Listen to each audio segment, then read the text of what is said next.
Chandrapur police दलातून बडतर्फ झालेल्या police कर्मचाऱ्याने चिमूर येथील अरुणा काकडे या महिलेची गळा दाबून हत्या केली। त्यानंतर त्याने बेलतरोडी पोलीस ठाण्याच्या हद्दीतील वेळाहरी येथील शौचालयाच्या टँकमध्ये तिचा मृतदेह पुरला। चंद्रपूर पोलिसांनी आरोपी नरेश डाहुले याला दुचाकी चोरीच्या गुन्ह्यात अटक केल्यानंतर या हत्याकांडाचा उलगडा झाला। या प्रकरणी शनिवारी पोलिसांनी आरोपीला चिमूर न्यायालयात हजर केले असता न्यायालयाने 14 दिवसांची न्यायालयीन कोठडी सुनावल्याने आरोपी नरेश डाहुले याची चंद्रपूर जिल्हा कारागृहात रवानगी करण्यात आली आहे।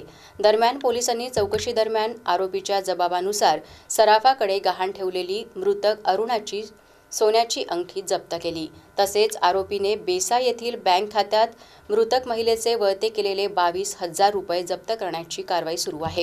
या गुन्ह्याचा पुढील तपास उपविभागीय पोलीस अधिकारी नयोमी साटम यांच्या मार्गदर्शनाखाली चिमूरचे ठाणेदार संतोष बाकल, सहाय्यक पोलीस निरीक्षक निशांत फुलेकर करीत आहेत।